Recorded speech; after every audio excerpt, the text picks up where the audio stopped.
সুস্থতা অসুস্থতা বলো দেখি এটা কার পক্ষ থেকে হয়?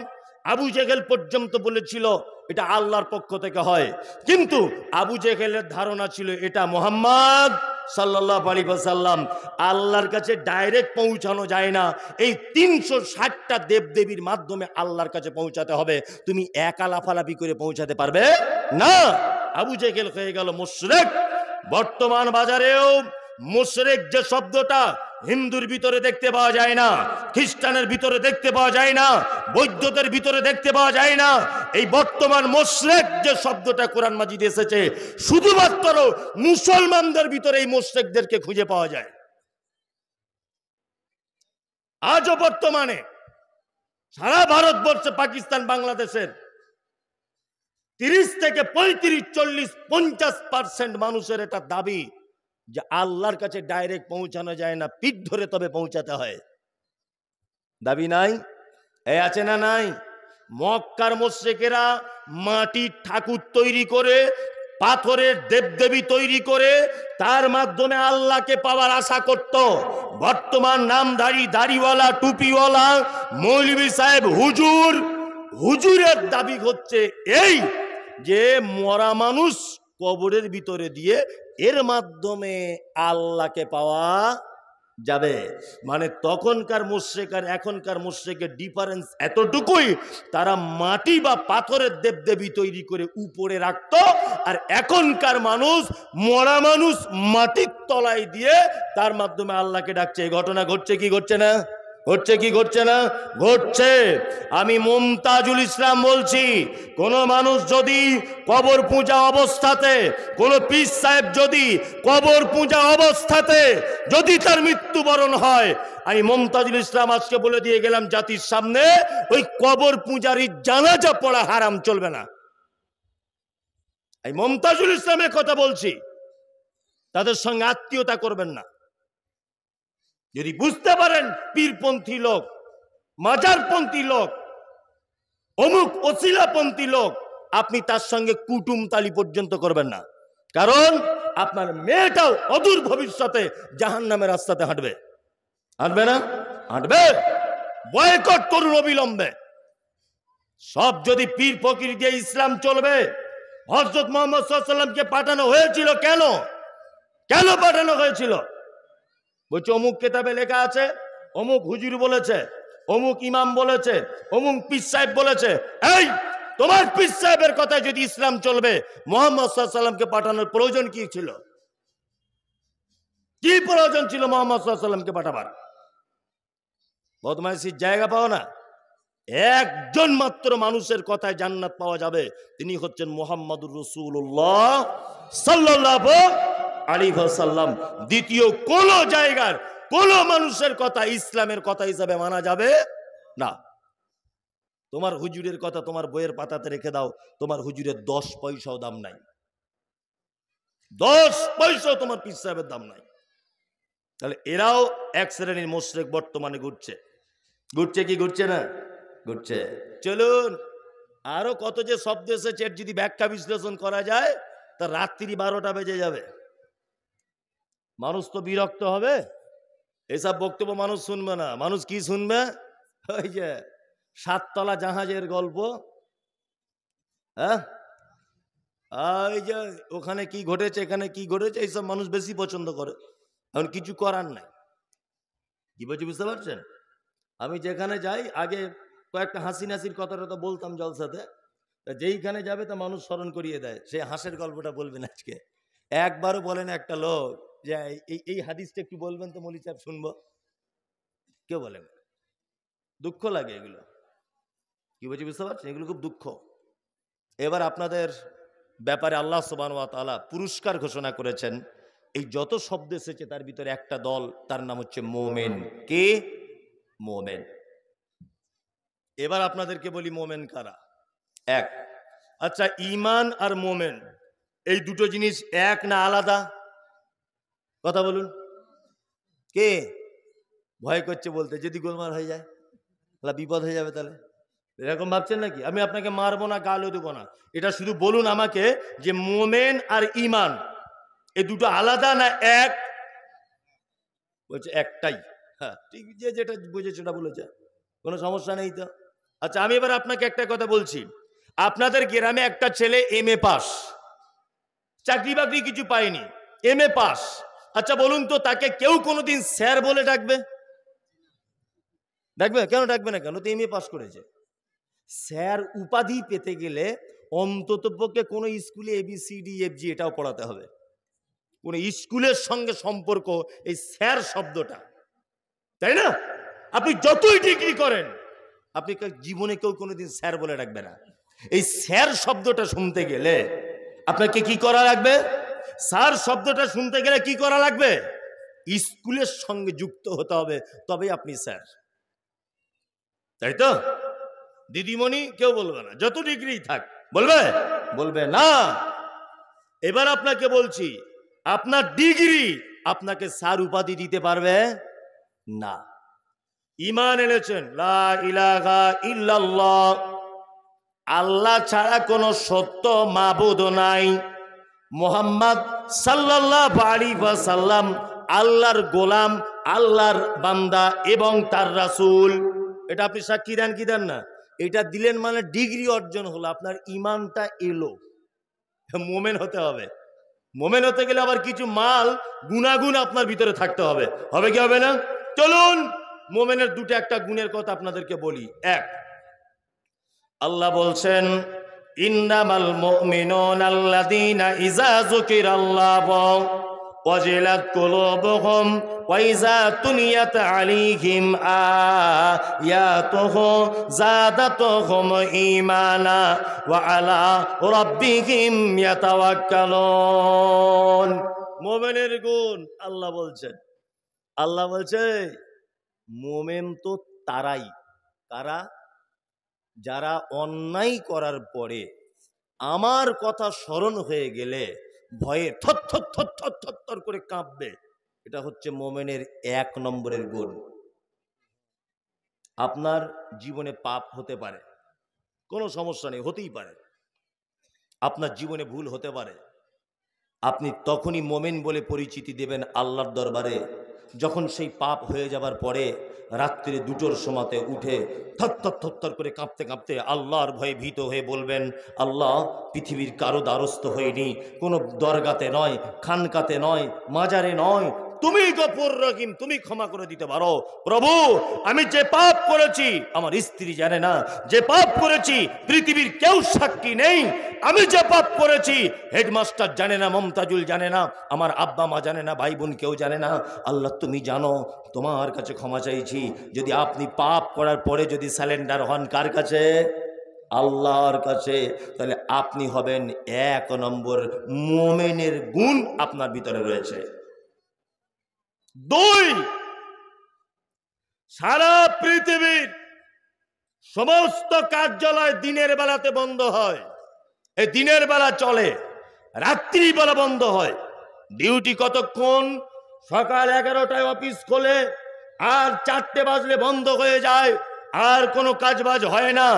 আল্লাহ সুবহানাহু ওয়া তাআলা বলছেন, আমার এই যে মারাত্মক সারা পৃথিবী, নবমণ্ডল, ভূমণ্ডল, সমস্ত কার্যক্রম 24 ঘন্টা চলতে থাকে।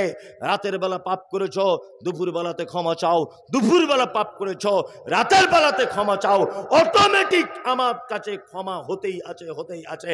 বান্দা তুমি চাইছো না কেন? সারা পৃথিবীর মানুষের একটা দুনিয়াবি সিস্টেম হচ্ছে এই, আপনার দরবারে কেউ গেলে আপনি রাগ করেন, করেন না? করেন। আমি যদি আপনার বাড়িতে প্রতিদিন যাই, আপনি মনে মনে রাগ করবেন, মনে মনে ক্ষোভ দেখাবেন যে মমতাজুল সাহেব কেন প্রতিদিন আমার বাড়িতে আসে। আমার আল্লাহ বলছেন, বান্দা, তুমি যদি আমার দরবারে যত বেশি আসবে আমি তত তোমাকে দেব, আমি আল্লাহ তত খুশি হয়ে যাব। আল্লাহু আকবার।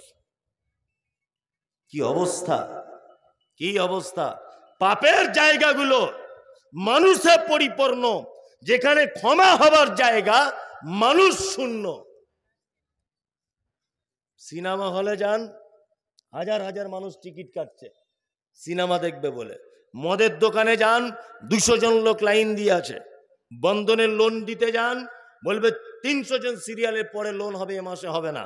যত অন্যায় কাজ আছে যত পাপের কারবার আছে সব জায়গাতে মানুষ জনগণ ভিড় করে আছে, অথচ পাপ যেখানে ক্ষমা হবে সেখানে মানুষ শূন্য, কেউ নাই, তাই না? আল্লাহু আকবার। দেখুন এইখানে বসলে পাপ ক্ষমা হবে, এখানে কটা লোক, ওই রাস্তাতে দেখুন কি অবস্থা চলছে, চলছে না? হ্যাঁ, নারী পুরুষ একাকার। শুধু এইখানে পিপুল তলাতে নয়, সারা পশ্চিম বাংলার একই অবস্থা, সারা পশ্চিম বাংলার। এরা তো সেই জাতি, মুসলিম সেই জাতি, বাংলাদেশের একটা উলঙ্গ ন্যাংটো লোক পরনে কাপড় নাই, নাম দিয়েছে ন্যাংটা বাবা। জিজ্ঞাসা করা হচ্ছে আপনার মুরিদ কত, বলছে 3.5 লাখ। ন্যাংটো লোক তারও মুরিদ বলছে 3.5 লাখ। এরা তো সেই জাতি, দুধ বিক্রি করে মদ খাওয়া পার্টি। কি বলছে বুঝতে পারছেন না? সেই জাতি এরা, দুধ বিক্রি করে মদ পান করে, পাপের জায়গাতে ভিড়, পাপ যেখানে ক্ষমা হয় সেখানে কেউ নাই, কাউকে খুঁজে পাওয়া যায় না। আল্লাহু আকবার। মসজিদে আসুন, কত বড় পাপ আপনার, কত বড়, উহুদ পাহাড়ের সমান পাপ ধরে নেন, এর থেকে তো বড় আর পাপ নেই আপনার। পৃথিবীর সমান পাপ ধরে নেন, লজ্জা করছে, আল্লাহর দরবারে আসছে, নামাজ পড়তে লজ্জা করছে, গোপনে গোপনে মসজিদে এসে 2 রাকাত নামাজ পড়ে একটু কাঁদুন না, 2 ফোঁটা চোখের পানি ফেলে দেন। আপনার এই 2 ফোঁটা চোখের পানি আল্লাহর দরবারে এত ভারী যে আপনার সমস্ত পাপ হালকা হয়ে যাবে। আল্লাহু আকবার। উহুদ পাহাড়ের সমান পাপ, 2 ফোঁটা চোখের পানি আল্লাহর ভয়ে যদি আপনি ফেলে দেন, ইনশাআল্লাহ আপনার পাপ ক্ষমা হয়ে যাবে। আল্লাহ বলছেন মোমেনের গুণ 1 নম্বরের, পাপ করে আমার কাছে এসে আবার ঘুরে এসে ক্ষমা চায়। 2, আল্লাহ বলছেন আয়াতুহুম যাদাতুহুম ঈমানাও ওয়া আলা রাব্বিহিম ইয়াতাওয়াক্কালুন। আর মুমিনের দ্বিতীয় গুণ কি?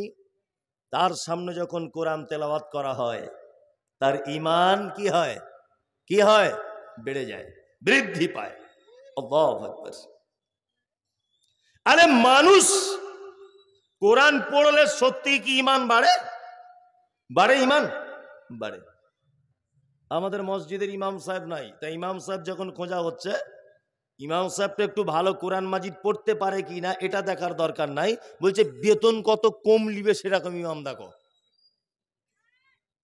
কত কম বেতন লিবে। যদি 2400-তে হয় ও 2500-তে আর যাবে না।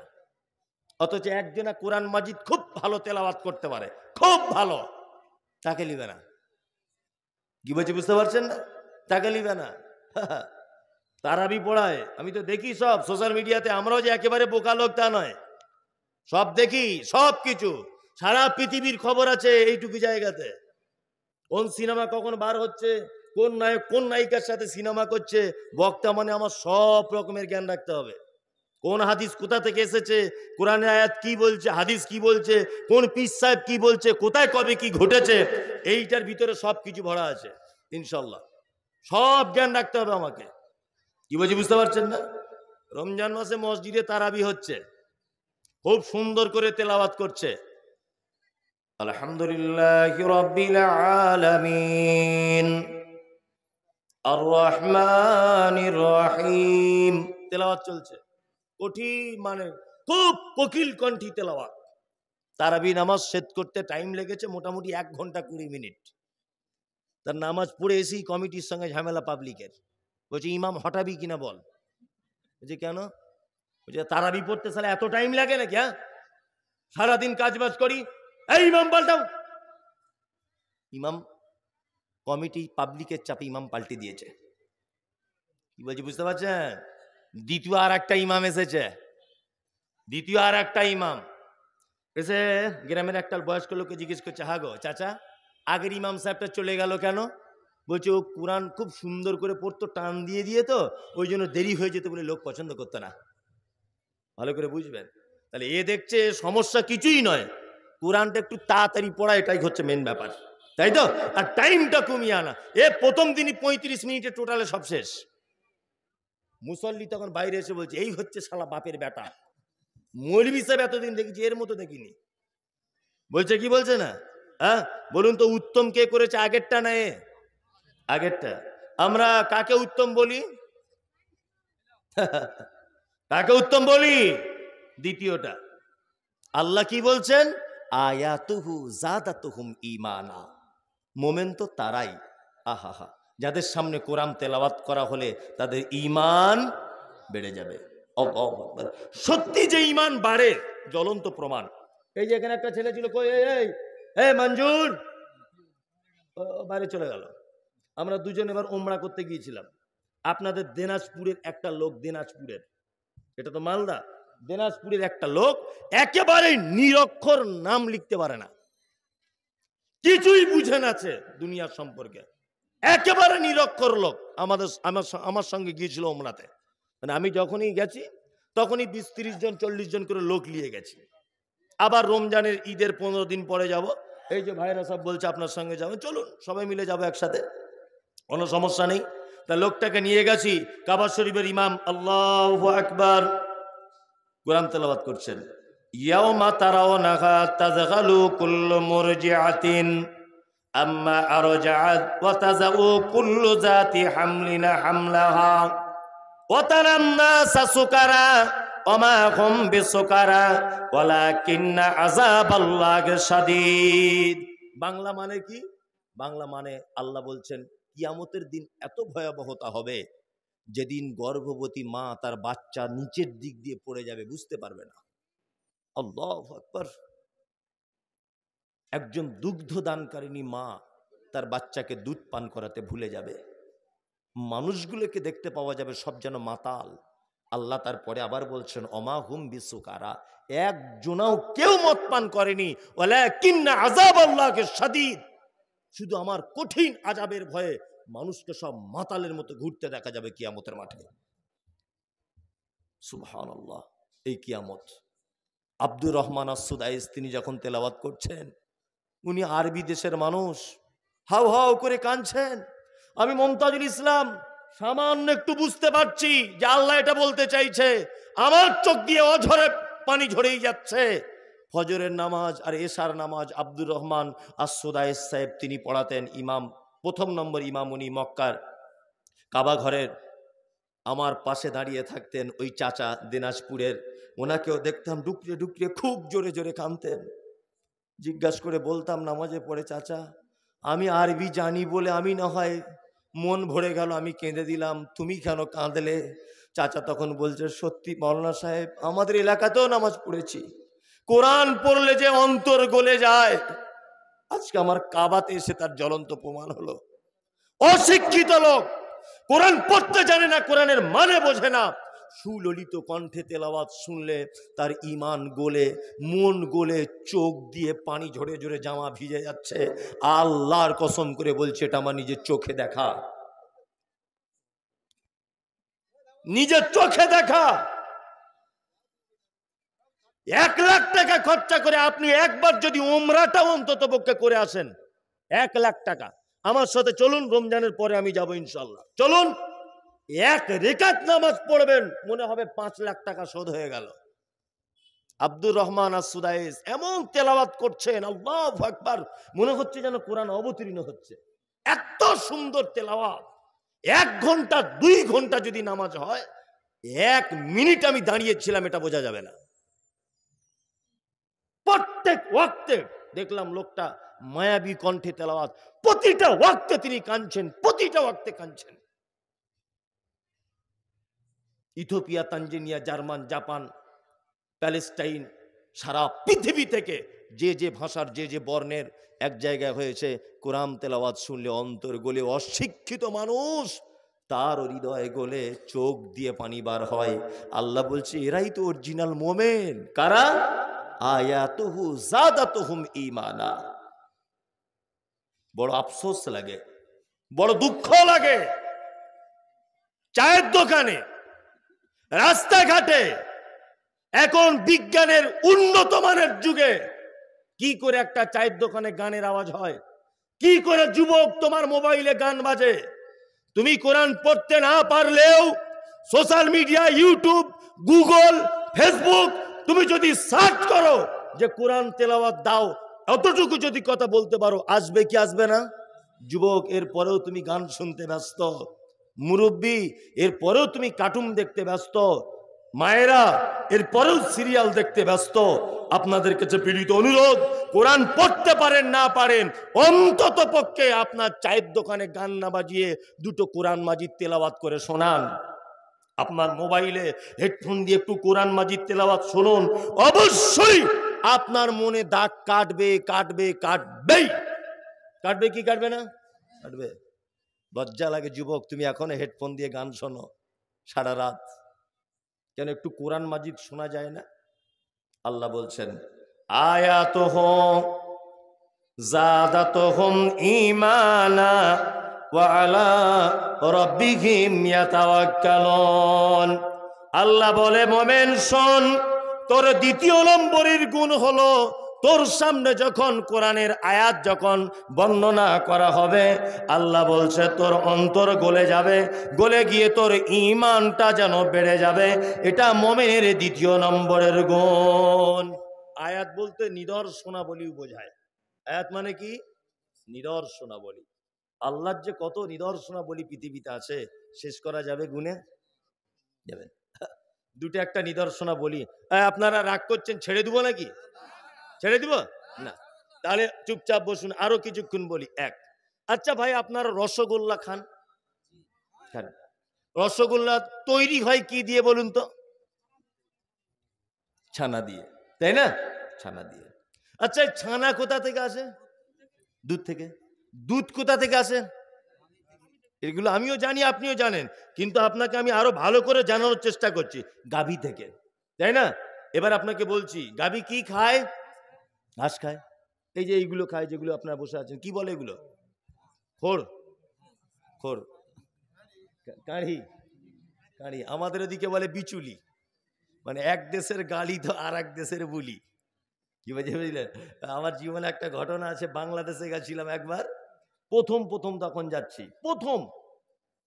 তা আমি তখন পাসপোর্ট ছিল না, নদীর এই পারে দাঁড়িয়ে আছি। তা ওইখানে ওই পারে একটা হাফেজ সাহেব আমার ডেট করেছিল, ওনাকে ফোন করছি, তখন সুইচ অলা মোবাইল। বললাম, ভাই আমি তো নদীর পাড়ে চলে এসেছি। তা বলছে, আপনি শুধুমাত্র নদীটা পার হন। আচ্ছা, কিসে যাব? বলছে, হেলিকপ্টারে করে আসুন।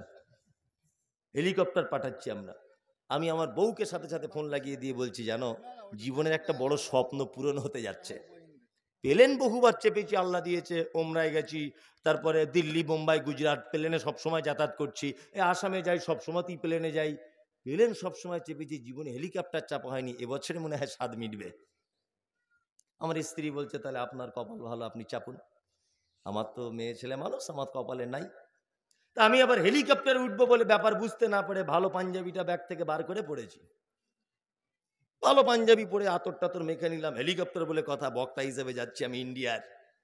এখন তারপরে দেখছি একটা লোক সাইকেল নিয়ে এসেছে, তার পিছনে দেখছি এইরকম দুটো বাঁশ বাঁধা, তার উপরে একটা বস্তা দিয়ে জুত করে পেঁচিয়ে একটু গদি টাইপের করা। আমাকে বলছে, হুজুর উঠুন। আস্তাগফিরুল্লাহ। সাংঘাতিক ব্যাপার, এইটার নাম হেলিকপ্টার? জীবনে জানা ছিল না। দেখুন, বাংলাদেশ সাতক্ষীরা জেলা, তবুও বলছি, কোনো বন্ধু বান্ধব থাকলে এখন জিজ্ঞেস করুন, হেলিকপ্টার যদি না বলে আমি এইখানে কান ধরে উঠবোস করে চলে যাব। কোন সাতক্ষীরা জেলা বলে হেলিকপ্টার বলে, প্যাসেঞ্জার বয়। আমি বলছি আজ থেকে অনেকদিন আগের ঘটনা, যদিও 10-12 বছর আগে হবে। এক দেশের বলি আর এক দেশের গালি। গরু কি খায়? ঘাস খায়। আর এই খড় নাকি খ্যার, কাড়ি, এই কাড়িগুলো খায়, তাই তো? ওর কাড়িগুলো দেখবেন একেবারে খেয়ে নেয়, রাত্রে যখন রেস্ট করে তখন আবার বার করে, উগলে দেয়, দিয়ে যেটা কি বলে, কি জাবর কাটা নাকি বলে, জাবর দেয়। জাবর দিয়ে আস্তে আস্তে আস্তে আস্তে আস্তে আস্তে করে ভিতরে গিয়ে পায়খানায় পরিণত হয়। গোবর যেটাকে বলি, গোবর সেন্ট না গন্ধ? গন্ধ, তাই না?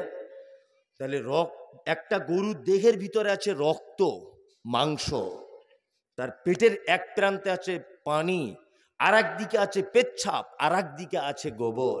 আল্লাহ সুবহানাহু ওয়া তাআলা বলছেন, বান্দা তুমি যখন বাঁটে হাত দিয়ে টানো, তোমার খাওয়ার জন্য উপযুক্ত দুধ আমি সুবহানাহু ওয়া তাআলা তোমার জন্য গিলাসের মাধ্যমে তোমার মুখে তুলে দিই। আল্লাহু আকবার। কোনদিন আপনি ভেবেছেন এটা? কোনদিন এক ফোঁটা দুধ আপনি পান করার সময় গোবরের গন্ধ পেয়েছেন? পেয়েছেন? কে এর কারিশমা কার? জোরে বলুন কার? আল্লাহর। আল্লাহ বলছে আয়াতুহু, আরে মোমেন তো তারাই যারা আমার এই রকম নিদর্শনাবলীগুলো দেখবে, তাদের ঈমান সঙ্গে সঙ্গে বেড়ে যাবে। মাঠে যান তো, চাষি মানুষ আপনারা, অনেক চাষি আছেন, মাঠে যান। মাঠে যান না? মাঠে যান। মাঠে যাবার পরে ঠিক বিকালের টাইমে যাবেন। আমি প্রতিদিন এখন লাইভে আসি, প্রতিদিন 4টে থেকে 4:30। আমার একটা পেজ খোলা আছে, মমতাজুল ইসলাম অফিসিয়াল, ফেসবুকে প্রতিদিন লাইভে থাকি, আজকেও ছিলাম। তা ওই লাইভ করতে করতে দেখতে পাই আকাশে দেখবেন 5টার দিকে পাখিগুলো পেট ভর্তি করে এরকম ডানা মেলতে মেলতে নিজের বাসাতে রিটার্ন যায় রাতে থাকার জন্যে। কিছু বক পাখিকে দেখতে পাওয়া যায়, বা বগের মতো দেখতে, আমি তো সবার নাম জানি না, এইরকম ডানা 2-4 বার মেলতে মেলতে এরকম স্থির করে দেয়, দিয়ে দেখবেন এইভাবে হেলতে দুলতে যায়। দেখেছেন? 2-4 মিনিট ডানা মেলে না, 2-4 বার মেলার এরকম করার পরে স্থির করে নেয়, নাই না? আল্লাহ বলেন আওয়ালাম ইয়ারাও ইলা তাইরি ফাওকাহুম সাফাতিন ওয়া ইয়াকবিজনা মা ইমসিকুহুন্না ইল্লার রহমান ইন্নাহু বিকুল্লি শাইইন বাসীর। আল্লাহ বলছে বান্দা আমাকে খুঁজে পাচ্ছ না? পক্ষীকুলের দিকে দেখো, ফাঁকা আসমানে তাকাও, পক্ষীকুলের দিকে দেখো, তারা যখন ডানা হিলাতে হিলাতে স্থির করে দেয়, পৃথিবীর কে আছে যে তাকে ওই স্থির অবস্থাতে মহাশূন্যতে ভাসিয়ে রাখবে? কে আছে? আল্লাহ বলছেন কে? আমি, ইল্লার রহমান, আমার পক্ষেই সম্ভব। সুবহানাল্লাহ। কোন মানুষের পক্ষে সম্ভব? সম্ভব বলুন? সম্ভব নয়। আল্লাহ একটা সামান্য পাখির কথা পবিত্র আল কোরআনে নোট করে দিয়েছেন। সুবহানাল্লাহ। কত যে নিদর্শনাবলী পৃথিবীতে রয়েছে, অবাক লাগবে যেগুলো দেখলে, অবাক, আপনি বিস্ময়ে অভিভূত হবেন। কি আশ্চর্য ব্যাপার! আল্লাহ বলছেন আয়াতুহু, বান্দা আমাকে চিনতে পারছো না? তোমার ঈমান বাড়ছে না? তুমি ঈমানদার হতে পারছো না? পৃথিবীতে এরকম নিদর্শনাবলীগুলো দেখো, আর কি করো? আর আমাকে চিনতে পেরে যাও। 3, আমাদের কোন এক জায়গাতে নদী একটা দেখতে পাওয়া যায়, নদী, তাই না? একটা নদী দেখতে পাওয়া যায়, তার পানি 2 রকমের কালার, একটা নীল টাইপের আর একটা সাদা টাইপের, তাই না? সাদার সঙ্গে নীলের কোনো রকমের যোগাযোগ নাই, মিল নাই। আল্লাহ তাআলা বলছেন মারাজাল বাহরাইনি আলতাকিয়ান বাইনাহুমা বারযাকুল লা ইয়াবগিয়ান। পৃথিবীতে এমন একটা নদী আমি তৈরি করেছি যার 2 দিকের পানি 2 রকমের, একদিকে নীল আর একদিকে সাদা, মাঝখানে কোনো রকমের পার্টিশন ছাড়াই কেউ কারোর সঙ্গে মিলে যায় না। এটা কার পক্ষে সম্ভব? আল্লাহ। আল্লাহ বলছেন ঈমানওয়ালা আয়াতুহু, আমার নিদর্শনাবলী দেখবে, আর কি করবে? তোমার ঈমান বাড়বে। ওয়া আলা রাব্বিহিম ইয়াতাওয়াক্কালুন। 3 নম্বরে আল্লাহ তাআলা বলছেন মুমিনের গুণ কি? ইয়াতাওয়াক্কালুন। মুমিন সর্বদাতে ভরসা করবে কার উপরে? আল্লাহ, আল্লাহ, আল্লাহ। আল্লাহ ছাড়া কার উপরে ভরসা করবে? করবে না। এই দেখুন, এবার আপনার দুটো একটা চরিত্রের কথা বলি, আর আমার চরিত্রের কথা। আপনার বেটিটার খুব দেখতে সুন্দরী, নাসিমা নাম, খুব সুন্দরী। তা ঘটক সাহেব বলে তো, যারা ছেলে মেয়ে দেখাশুনো করে বিয়ে দেয়, কি বলে? ঘটক বলে তো। ঘটক সাহেব এসেছে, এসে বলছে সেলিম ভাই আপনার মেয়ে তো আলহামদুলিল্লাহ খুব সুন্দরী। সেলিম ভাই তখন বলছে আরে ভাই সুন্দরী হবে না, তোমার ভাবিও যে খুব সুন্দরী, ওরই মতো হয়েছে। আমার কি কম চেহারা? তা আমাদের মতোই হয়েছে আমাদের বেটি। আচ্ছা বলুন যে এই যে কথাটা বললেন উনি, কথাটা অন্যায় বললেন না ঠিক বললেন? অন্যায়, অন্যায়। সুস্থ সবল সুন্দরী নারীর পেট থেকেও বিকলাঙ্গ শিশুর জন্ম হতে পারে কি পারে না? পারে। ওনার এইটা বলা উচিত ছিল আল্লাহ সুন্দরী করেছে তাই হয়েছে। আপনার গাছের আমটা হিমসাগর আম, আলহামদুলিল্লাহ খুব মিঠা, খুব মিঠা, খুব মিষ্টি। আপনাকে যখন জিজ্ঞেস করছি, আলহামদুলিল্লাহ আপনার গাছের আম খেলাম চাচা, খুব মিষ্টি, আপনি কি বলছেন? আপনি বলছেন আরে মিষ্টি হবে না, এই যে আমের যে কলমটা বা চারাটা এনেছি এটা উত্তর 24 পরগনার হিমসাগর আম বিখ্যাত, ওইখান থেকে নিয়ে এসেছি। আর পরিচর্যা কি কম করি নাকি? টাইমে টাইমে স্প্রে করেছি, গোড়াতে ইউরিয়া দিয়েছি, সার দিয়েছি, এই কারণে মিষ্টি হয়েছে। আরে এ কি আর জাতা লোকের আম গাছের আম নাকি? এটা আমার গাছের আম, মিষ্টি তো হবেই। এ কথা আমরা বলি কি বলি না? বলি বলি। নামাজে কি বলে এসেছি এই মাত্র? আলহামদুলিল্লাহি রব্বিল আলামিন। যাবতীয় প্রশংসা কার? আল্লাহর। আপনি এখন আমের ব্যাপারে প্রশংসা করলেন কার? কার? তাহলে আলহামদুর সঙ্গে নিজেকে মুনাফিকি পরিচয় হলো না? কথা বলুন। হলো। কথা খুব হিসাব করে বলবেন। খাইরিহি অশাররিহি মিনাল্লাহি তাআলা। ভালো মন্দ যা কিছু হয় কার পক্ষ থেকে হয়? কার পক্ষ থেকে? আল্লাহর পক্ষ থেকে হয়। আল্লাহ বলছে মোমেন তো তারা ইয়াতাওয়াক্কালুন, সর্বক্ষেত্রে মোমেন আমার উপরে ভরসা করে। কার উপরে? আল্লাহর উপরে। মোমেনদের আর একটা গুণ কি? আল্লাহ 4 নম্বরে গুণ বলছেন, আল্লাযীনা ইউকিমুনাস সালাত। মোমেন নামাজ পড়ে, সালাত আদায় করে। এই 5 ওয়াক্ত সালাত আদায় করেন তো? কই কারা কারা পড়েন 5 ওয়াক্ত দেখি? আমি একটা কথা বলবো দেখি। অনেকজনা তুলতে পারছে না, দেখছি দাদা কঠিন বিপদ করে দিল। এতক্ষণ যা ছিলাম বেশ ভালোই ছিলাম, এই নামাজ পড়ার কথা কেন বলছে? মনে মনে হচ্ছে না? গোলাম হোসেন, নামাজ ছাড়া কোনো উপায় নেই, কোনো অপশন নেই জান্নাতে যাওয়ার। আছে? নেই, কোনো অপশন নেই। সত্যি আমি মাঝে সাঝে বইপত্র পড়ি না, তখন মাথায় ঘুরে যায়, পুরো পুরো ঘুরে যায়। আব্দুল হামিদ আল মাদানি, ওই বর্ধমানে বাড়ি, উনি একটা জানাজা দর্পণ বলে বই লিখেছেন।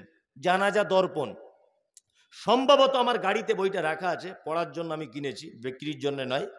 তা ওই জানাজা দর্পণ বইয়ে লেখা হচ্ছে, বেনামাজিদের ব্যাপারে লিখতে লিখতে 97 নম্বর পৃষ্ঠার নিচের দিকে উনি লিখছেন যে কোনো বেনামাজি মারা গেলে মুসলমানদের কবরস্থানে তাকে দাফন করা যাবে না। আশ্চর্য ব্যাপার হচ্ছে, কোনো বেনামাজি যদি মারা যায় তার জন্য দোয়া করা যাবে না। আশ্চর্য ব্যাপার। তার মানে কি? মানে নামাজের কত গুরুত্ব উনি বোঝাতে চাইছেন।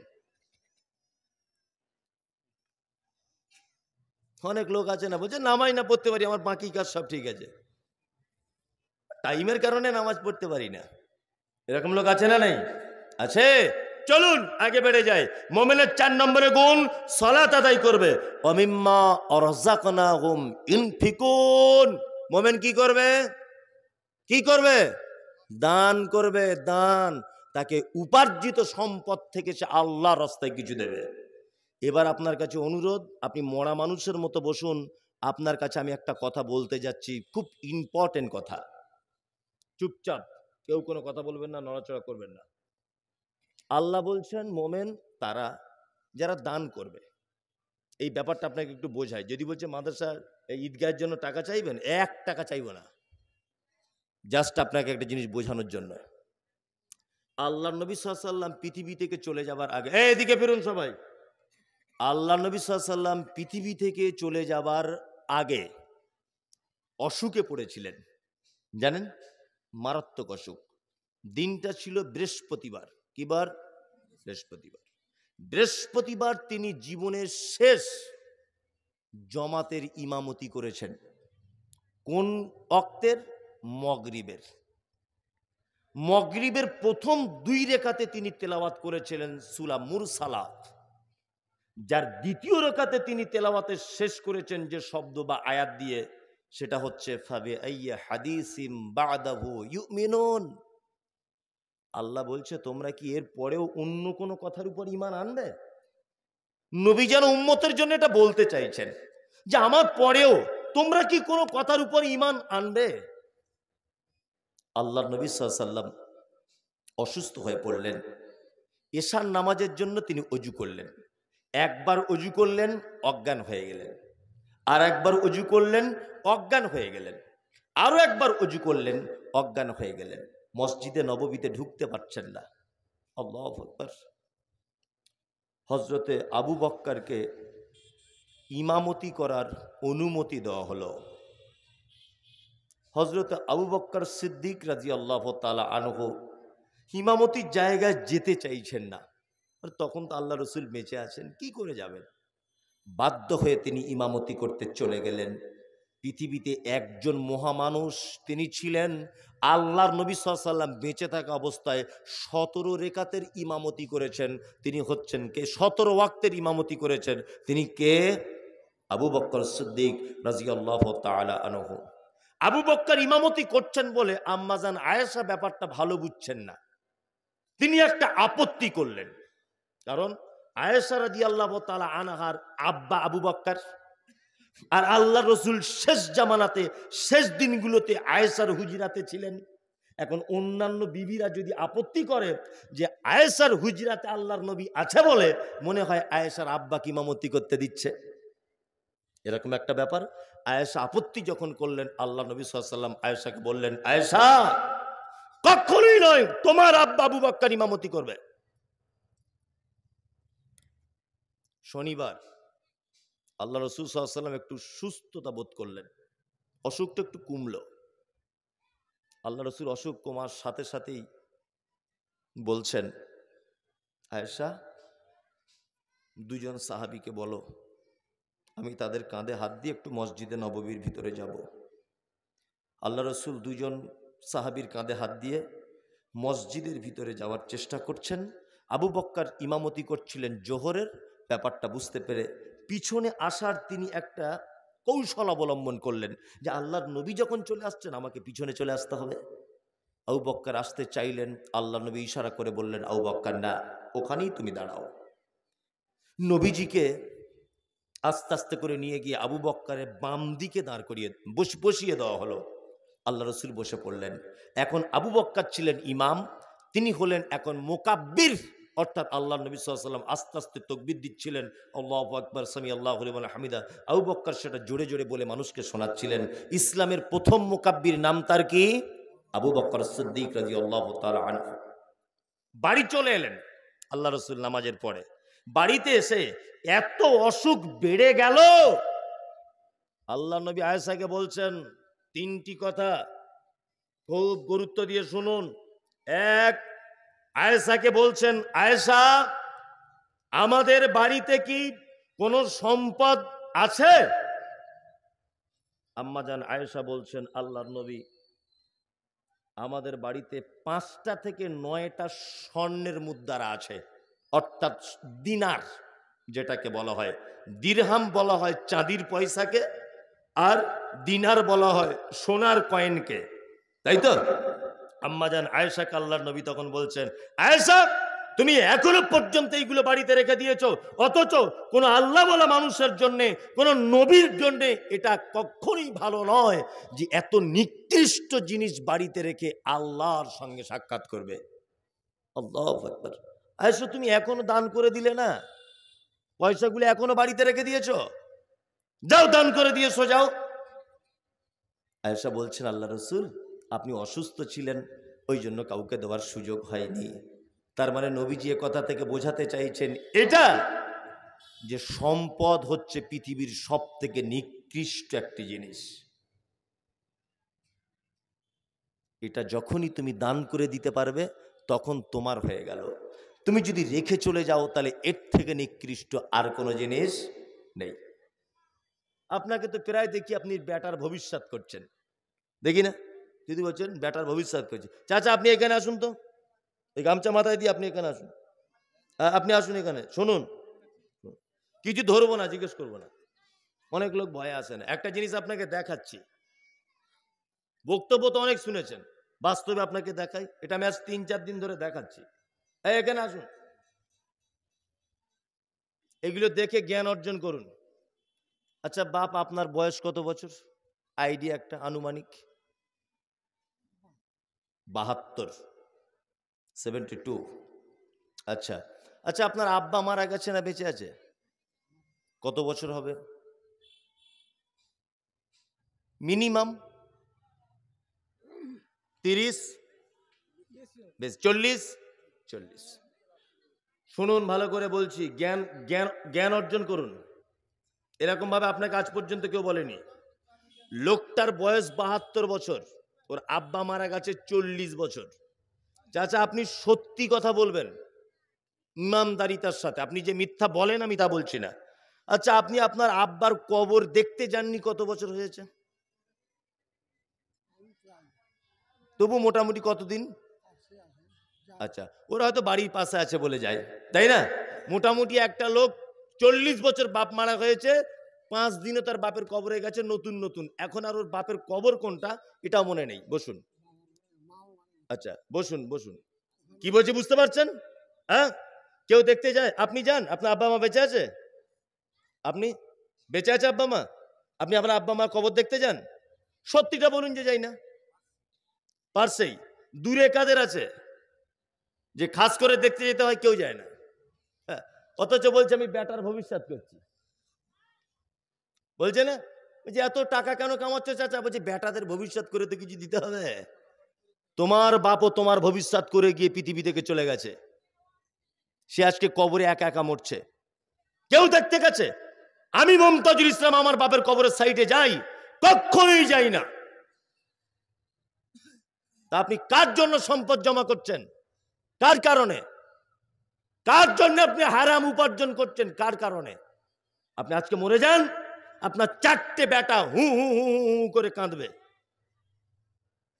একটা বেটাও আপনার কবরের সাইডে কোনোদিন দেখতে যাবে না যে আমার বাপের কবরটা ভালো আছে না খারাপ আছে।